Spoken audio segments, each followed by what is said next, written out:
Let's get one thing straight. Kindness alone won't get you far in this world. If you believe being a good person is enough to achieve success, you're clinging to an illusion. And deep down, you already know it, even if you refuse to admit it. How many times have you felt like a doormat?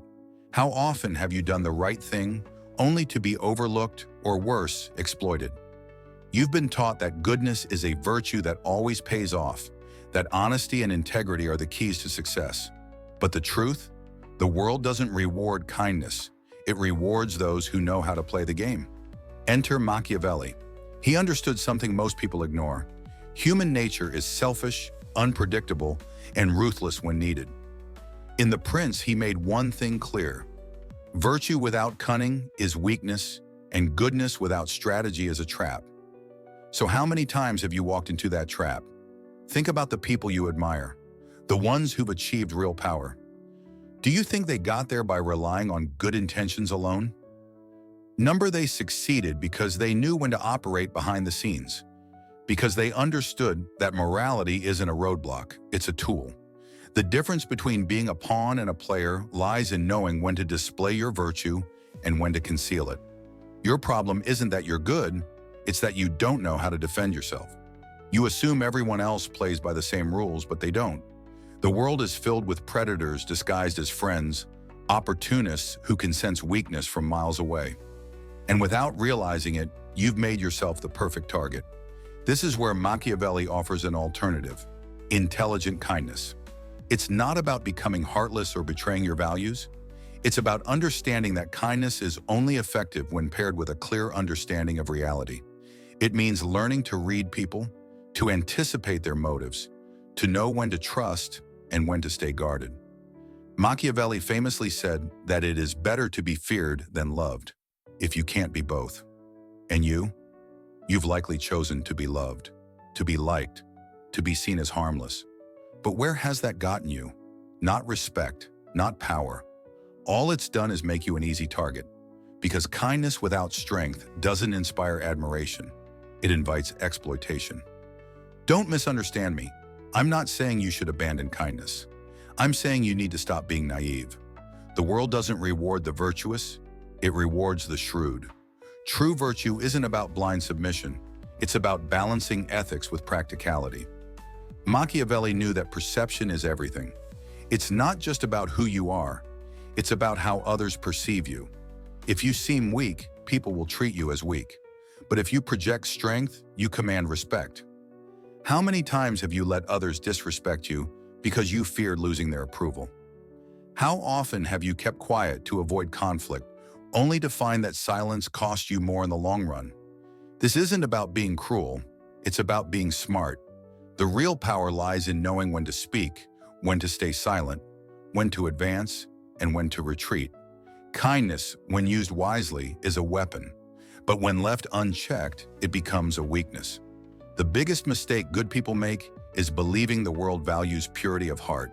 It doesn't. The world respects strength, authority, and the ability to make hard decisions.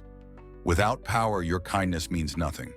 If Machiavelli had one lesson for you, it's this: don't be a lamb in a world of wolves. Don't let your morality chain you into submission. Real virtue isn't weakness, it's intelligence. It's not about accepting the world as it is. It's about learning to shape the world to your advantage. So ask yourself, how much longer will you let others take advantage of your kindness? How much longer will you be a victim of your own innocence? I'm not telling you to stop being good. I'm telling you to be good in a way that serves you. Learn to operate in the shadows when necessary. Know when to smile and when to show your teeth. Because the world isn't fair, but if you understand its rules, you can still succeed without losing yourself. Machiavelli didn't write The Prince to teach you to be cruel. He wrote it to teach you how to survive. And now tell me, are you going to keep living under the illusion that kindness is enough? Or will you finally start applying true intelligence? Here lies a concept that only a few truly grasp: the perception of power. Being strong isn't enough. You must appear strong. Having intelligence isn't enough. You must project it. In this world, reality takes a back seat to the way others perceive you. Think about it. How many times have you seen an incompetent person go farther than someone truly talented? How often does a manipulator rise while a noble and hardworking person remains stuck? This isn't a coincidence. People don't follow what's good or just.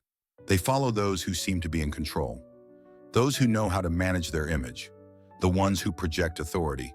The ones who, even without all the answers, act as if they do. And this is where many fail.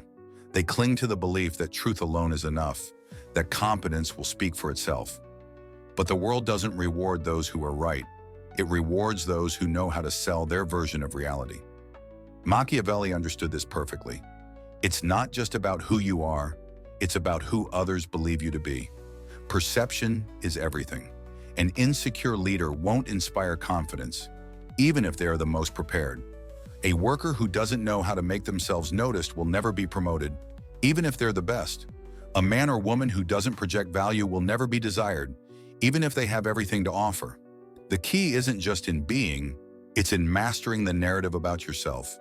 It's about controlling your image, crafting the right impression in every situation. This isn't deception, it's direction. It's about guiding the attention of others to exactly what you want them to see. Consider this. In any social interaction, people don't perceive reality as it is. They perceive it through filters, assumptions, biases, and emotions. So here's the question. Are you letting those filters work against you, or are you using them to your advantage? If you're good but appear weak, they will treat you as weak. If you're just but seem soft, they will walk over you. If you're talented but seem insecure, you will be ignored. It's that simple. Mastering the art of perception is what separates those who control their destiny from those who are controlled by others. And here we step into a darker but essential realm, the control of information. Ever wonder why the most powerful always seem to know something others don't? Why do those who dominate the game always hold an advantage? The answer is simple. They know when to speak and when to stay silent. Naive people believe that absolute honesty is a virtue, that sharing everything they know is the right thing to do. But the truth is, information is power, and giving it away freely makes you vulnerable. Machiavelli said that a prince must know how to hide their true intentions, not to be a liar, but because in a world where everyone seeks an advantage, revealing too much is a weakness. Learn to control what you share. Speak only what is necessary, nothing more. Maintain an air of mystery and let people wonder what you're really thinking. Because the moment you become predictable, the moment others can anticipate your every move, you lose any strategic advantage. The greatest players in history, whether in politics, business, or any other arena, understood this. Strategic silence is as powerful as speech. Think of someone you admire, someone with real influence. Are they the type who spills everything, who lays themselves bare? Or are they the ones who always hold something back, who always have a hidden card? Here's the problem. Many confuse transparency with weakness. They think that withholding information is dishonesty. But this isn't about lying. It's about managing the flow of information to your advantage. Ask yourself, how many times have you said too much and regretted it? How often have you trusted the wrong person with sensitive information, only to have it turned against you? How many explanations have you given to people who didn't even deserve them? In the end, it's not just about what you know, it's about what you choose to reveal. And the ones who master this art, they're the ones who shape the world around them. Power doesn't lie in speaking more. It lies in knowing when to speak and when to remain silent. And here's the lesson most people overlook. The one who speaks the least, who explains the least, commands the most respect. Why? Because silence breeds uncertainty. Uncertainty sparks curiosity, and curiosity grants power. When you speak without a filter, people grow indifferent. When you constantly explain yourself, people assume you need to justify your actions. But when you speak only when necessary, choose your words carefully, and leave room for interpretation, you capture attention, genuinely. Another crucial principle, the art of unpredictability. Predictable people are easy to control. When your reactions, emotions, and decisions follow a pattern, others can anticipate and manipulate you. But when you remain unpredictable, when no one can predict your next move, you become a threat, and a threat earns respect. Machiavelli understood this deeply. A leader who is an open book is a weak leader, but a leader who preserves an air of mystery, adapts when necessary, and resists being labeled, that is the leader who holds power. So ask yourself, do you want to remain an open book, easy to read, manipulate, and exploit? Or do you want to become a strategist, someone who controls their image, their information, and their unpredictability to their advantage? Because kindness without strategy is an invitation to be devoured. The world will not change its rules for you. So master the real rules of power. When you do, you stop being a victim of the system and become one of those who shape it. Here's the twist: the art of strategic distance. Many believe that power comes from constant presence, being seen, being heard, being everywhere. But the truth is the opposite. The more available you are, the less you are valued. Scarcity creates desire. Absence amplifies impact. Consider this. Why do some people command respect by merely showing up, while others, no matter how hard they try, never seem to hold authority? The difference lies in perceived value. As Machiavelli noted, a prince should avoid being too accessible, not out of disdain for others, but because familiarity breeds contempt. When you are always present, when you give without limit, people take your time, your effort, and your generosity for granted. This truth extends beyond politics. It applies to relationships, work, and life itself. Overgive, and you become disposable. When you are always available, you transform into a resource, not a person of value. Think about how many times you've given everything, only to be met with indifference. It's no accident, it's human nature. What is abundant is taken for granted. What is rare is prized. That is why you must learn to regulate your presence. Manage the perception of your availability. Don't always respond immediately. Don't be constantly within reach. Let your absence be felt. Let your presence carry weight. When you master the art of withdrawal, people will seek you out. Most people fear disappearing. They worry that stepping back means being forgotten. But here's the harsh truth. If your only value lies in always being there, you were never truly valuable. Those who make the greatest impact are not the loudest but the most deliberate. Those who know when to retreat and when to return. Look at history's most influential figures. The true players aren't everywhere. They don't exhaust themselves in every battle. They show up when it matters. And when they do, the world pays attention. And this leads to a final, powerful idea: emotional control. This is where most people fail. Many believe power comes from aggression, from raising their voice, from dominating others. But true power, as Machiavelli knew, lies in emotional mastery. The person who loses control, who reacts impulsively, who is ruled by anger or anxiety, becomes predictable, vulnerable, and weak. Here's the truth. Those who dominate the game aren't the loudest or the strongest. They're the ones who remain calm while everyone else loses their heads. And this leads us to the ultimate weapon, the power of strategic patience. Most people are desperate for immediate results. They crave success now, respect now, power now.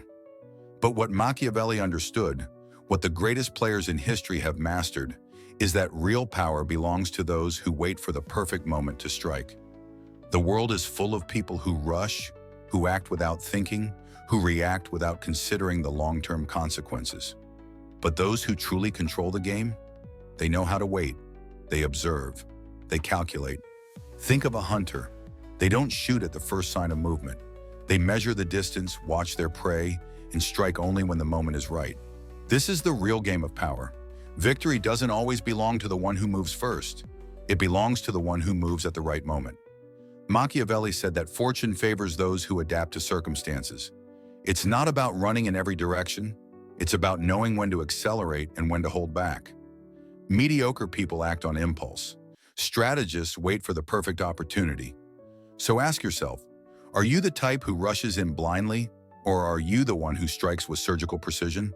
Because in this world, power doesn't belong to the fastest, it belongs to the smartest. To those who understand how to manage perception, control information, master emotional distance, and exercise strategic patience. And when you embrace these principles, you cease to be a pawn and become a true player. The world will remain ruthless, but now you'll know how to play by its rules. Yet there is one final truth that separates those who merely survive from those who dominate. The ability to become an anomaly in the system. Because now you know.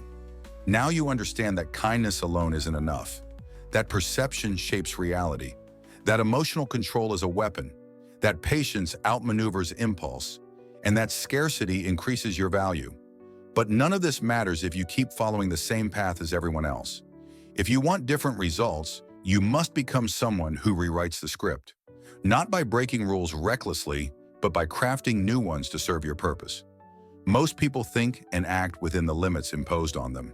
They follow predictable patterns, respond as expected, and stay within acceptable boundaries. But those who truly shape the game to their advantage are the ones who dare to be unpredictable, who play by new rules, who do what no one anticipates. And here is the ultimate secret. The world is designed to devour those who conform. If you do what everyone else does, you will get what everyone else gets. And that means mediocrity. That means becoming just another forgotten name in the endless flow of time. The only way to win is to break free from the mold. Be the one who moves differently, the one who refuses to react as others expect. Be the one who always holds a hidden card, the one no one can fully grasp or anticipate. Be the person whose words carry weight, because you don't speak just to be heard, you speak to be remembered. When you understand this, something shifts inside you. You realize you were never weak. You were simply using the wrong strategy. You see that people haven't been ignoring you because you lack value, but because you never knew how to project it. But now you do. And that knowledge is dangerous, because once you apply it, there is no turning back. The moment you start controlling your presence, shaping your image, using information as a tool, and wielding silence as a weapon, the world reacts differently to you. Those who once overlooked you will start to notice. Those who underestimated you will wonder what changed. And those who tried to manipulate you will hesitate. Because you are no longer predictable. Now you understand how the game is played. And here lies the most crucial decision. Will you act on this knowledge, or will you retreat to ignorance? Because the difference between those who rise and those who remain unseen is not what they know, it's what they do. You can let these ideas drift through your mind, harmless and unfulfilled, or you can start living them. The choice is yours. But understand this, if you go back to the way you were, you do so with full awareness. You will know you are choosing to remain invisible. You are choosing to stay unheard. Or you can begin now. Small, deliberate actions. Introduce mystery into your interactions. Resist the urge to over-explain. Stay calm when others expect you to react. Withdraw when the time is right. Observe silently while others rush blindly. Subtle moves that over time reshape how the world sees you. Tiny shifts that, before you know it, will make you impossible to ignore. Because the world doesn't remember those who simply existed. It remembers those who mastered the game. So I ask you, are you ready to play?